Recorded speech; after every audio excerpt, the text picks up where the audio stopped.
Hello, friends and family. So, decided to give you a tour of our camper today. You might be wondering what it's like and how we're doing with two adults, two dogs, and a cat in a 30-foot camper. Well, it's supposed to be 28-foot camper, but we found out it's 30. Um, and how we've organized things here. So we've been in the camper for about a month now, and mostly spent our time in Texas because we had to spend a lot of time getting ourselves organized with buying a camper, buying a car, getting Texas driver's licenses, and setting up our domicile and all of that happy horse manure. So that's all behind us now. We finally got our driver's licenses 2 days ago. And so now we can actually start traveling around and seeing some things besides Texas.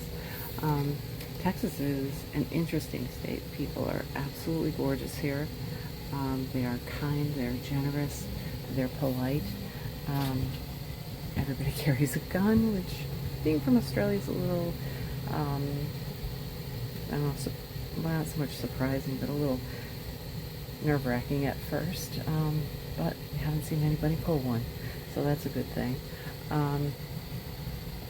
And yeah, it's great except for the roads. The roads are horrible. There are chewed up tires everywhere because the roads are just so bad. The speed limits are very high, ridiculously high for the condition of the roads. So you're going minimum 65 miles an hour. A lot of them have 75 mile an hour speed limits, and it's crazy. It's crazy. And they're driving. If you go to Dallas, you might see a lot of memes on Instagram and whatnot about driving in Dallas. If not, look them up. They're quite accurate. It's you will have, any time you go on the roads in that area, 3 to 5 close calls in an hour drive. And I mean really close calls. The first question on the Texas driver's test should be, what do you need before you get in a car in Texas? Like 7 extra sets of eyes so you can see everything that's coming at you from every direction. They pass you on the right, on the shoulder of the road. They'll pass you on the left. They'll pass at a stop sign. As you're coming up to a stop sign, they just pass and into the intersection. It's terrifying, and it's ironic because you have to take an impact course, use an hour of your time on, distracted driving and drunk driving. And I think the impact course is having absolutely no impact on Texas drivers. It's like driving in a third world, and considering that, what's been going on here lately, before this year, in the last 4 years, it's kind of not surprising. But there's no adherence to road rules whatsoever, so it's terrifying. And we had to get vehicle insurance here. It's ridiculously expensive. I mean, like $2,800 for 6 months, kind of expensive.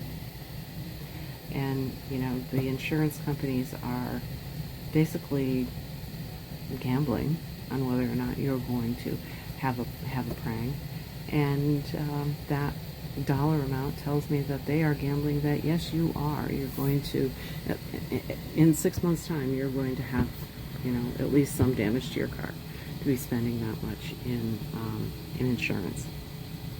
So that's the state of driving. But anyway, so far, we've made it a month on the roads. I shouldn't say that. Knock on fake wood here, everywhere. But that's the state of the roads. And we, for the first month, did not tow our car. Anytime we drove in the RV, once we had the RV, I would drive in front in the car, and we communicated by ham radio, so we're both amateur radio operators, and we're on the local call band, and we're communicating that way. And the other day we finally said, okay, it's time to start trying some towing because we're going out of Texas and into Arkansas. And we thought, okay, might be a little safer. Now we're on another highway, and yes, it is crazy. Not as crazy as Dallas, but close to it. The speed limit is still 75 miles an hour, and we can't do that in the RV. So we stick to the right-hand lane and do our 65, and that's that. The car has towed wonderfully. Right, we started towing yesterday, and we got here to our campsite, and the car was still there. It started up. It drove a little bit, and it didn't seem too much the worse for wear. We're going to take it out for a little more of a drive today, so that's good. You can really mess your car up if you don't do all the steps correctly when you're disengaging the gearbox. So hopefully we did it right once. Hopefully we'll continue doing it right. We made ourselves a checklist to go through because we're old. We forget stuff, and so that's how we're handling that. But anyway, the dogs are traveling wonderfully. We find the cat gets car sick every time we move, which is unfortunate, but luckily we don't move more than once a week usually. This week we're moving twice, but we try to stay at least a week wherever we are, because this is supposed to be relaxing and enjoyable. So that's the goal. So without further ado, I'll give you a tour of our little Thor, and how we're managing things. It's a bit crowded, but on the other side, it's a bit easy to take care of and keep clean. And we do play the "ooh, where did I put that" game, but that's all part of the RV life, I think. Yeah, so here we are. This is our little doorway.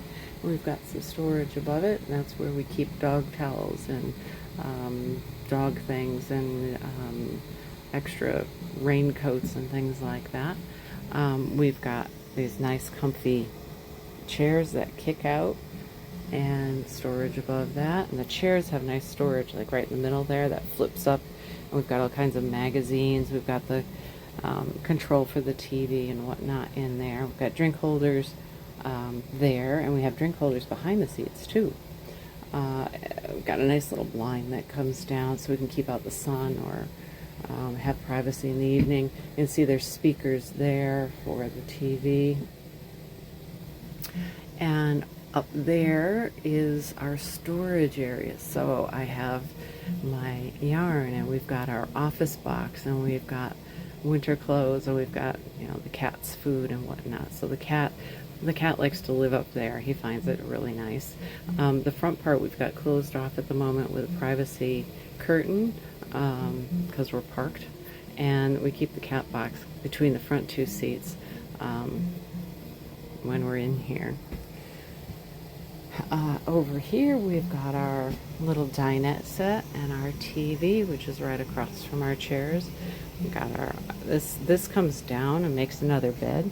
So at night we bring that down, bring all the cushions over, and the dog beds go on there. So that this becomes the dog bed. It's the size of I think a king twin or something. It's a little wider than a twin bed, but not a little smaller than a double.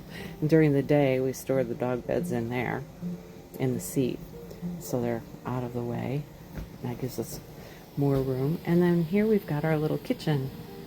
So microwave, stove top, and oven. We had them replace this when we bought the unit. This is a used Thor. It had 10,000 miles on it and 2 hours on the generator. Whoever had it didn't use it very much because it's a 2021, but it is on the Godzilla engine of the Ford E450, so it's got lots of grunt to it.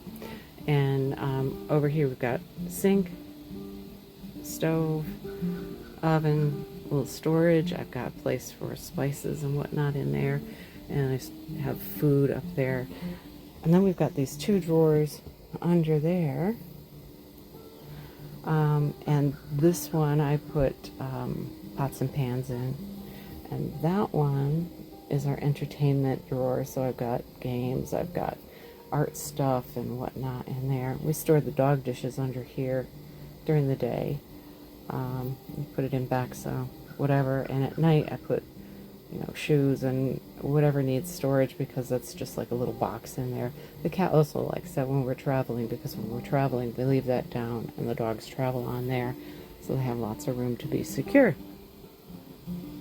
And this on the stove is my beautiful Pioneer Woman kettle. I love that kettle. It's so pretty and it works really well. We don't have an electric kettle. We do have electric, and we've been hooking into 110 quite frequently, but we just figured we'd use that. And then we've got a nice refrigerator and freezer over here. Holds plenty. It's not a full size, but there you go. We've got our controls over here, so all of our switches and whatnot. We've put a few hours on the generator, and it works great. We've got heat and cooling, fans, nice mirror over here, and I hung some hooks for Dan's many hats and the dog leashes and whatnot. That all goes there. You see we've got outlets for heat here and over there. And we bought this table to give us some room for food prep, and we also bring it over when we're eating dinner, because by the time we eat dinner, we usually eat dinner pretty late. The dogs eat at 6 o'clock on the nose, 6 and 6, and they have little alarm clocks in their bellies.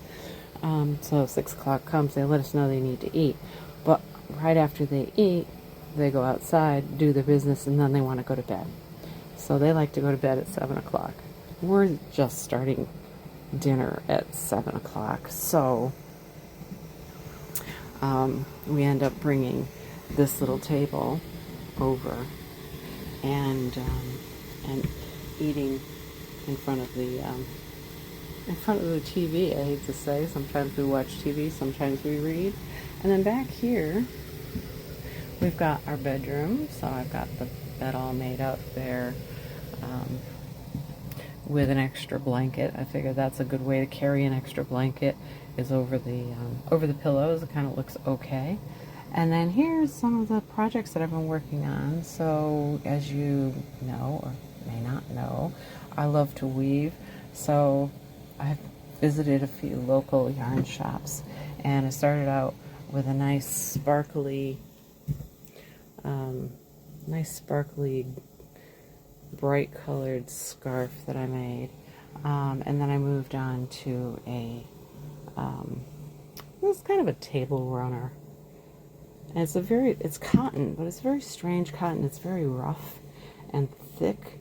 The woman at the store told me that, that's what most American weavers use, and it's all right if you want something that's a little unrefined.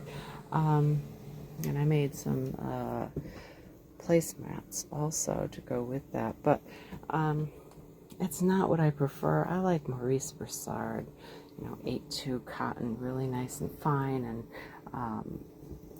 high quality cotton. This is okay, it'll do, but yeah, that's not what I like. I haven't folded this yet. I will do that.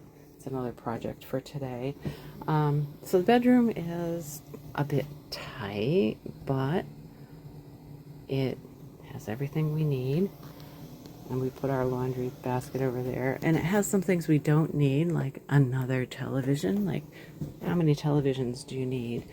And I just jazzed it up with a couple of pictures on the wall. My spinning wheel rides over here in the corner. That's our view at the moment. Yeah, so we have lots of room. And then we have our bathroom, which is a bit of a mess at the moment because we used it this morning, but we've got a full shower and a toilet. And we have our sink and mirror all there. And yeah, So I didn't clean up too much for this video. I figured, well, I'll just give you the whole dirty, the whole dirty thing as it is. And yeah, so we had breakfast this morning, getting ready for our morning tea. Not much on the agenda today because we're in New Boston, well, near New Boston, Texas, and there's not a lot to do in New Boston, Texas. So we'll have an easy day, and then we'll move on tomorrow.